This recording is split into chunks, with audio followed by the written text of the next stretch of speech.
दिल्ली के वज़ीर आला और आम आदमी पार्टी के कन्वीनर अरविंद केजरीवाल ने हफ्ते को वज़ीर आज़म नरेंद्र मोदी पर बराह रास्त हमला करते हुए कहा कि अगर बीजेपी लोकसभा इंतखाबात जीत जाती है तो सभी अपोजिशन जमातों के कायदीन को जेलों में डालकर एक कौम एक लीडर का खतरनाक मिशन पूरा करेंगे। केजरीवाल ने एक प्रेस कॉन्फ्रेंस में कहा कि वज़ीर आज़म नरेंद्र मोदी ने आपको कुचलने में कोई कसर नहीं छोड़ी। पार्टी के 4 बड़े कायदीन को जेल भेजने के बाद भी उनकी पार्टी और मजबूत होकर उभरी है। वज़ीर आज़म आम आदमी पार्टी को कुचलना चाहते हैं। मोदी का यह अमल जमहूरियत नहीं है, मुल्क के अवाम इसे पसंद नहीं करते।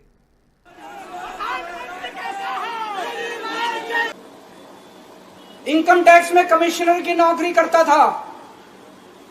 कमिश्नर की नौकरी छोड़ के दिल्ली की झुग्गियों के अंदर 1 नहीं 2 नहीं 3 नहीं 10 साल तक मैंने दिल्ली की झुग्गियों के अंदर काम किया है, सुंदर नगरी और नंदनगर की झुग्गियों के अंदर। इनकम टैक्स कमिश्नर की नौकरी छोड़ के जब मेरे को दिल्ली की जनता ने पहली बार सीएम बनाया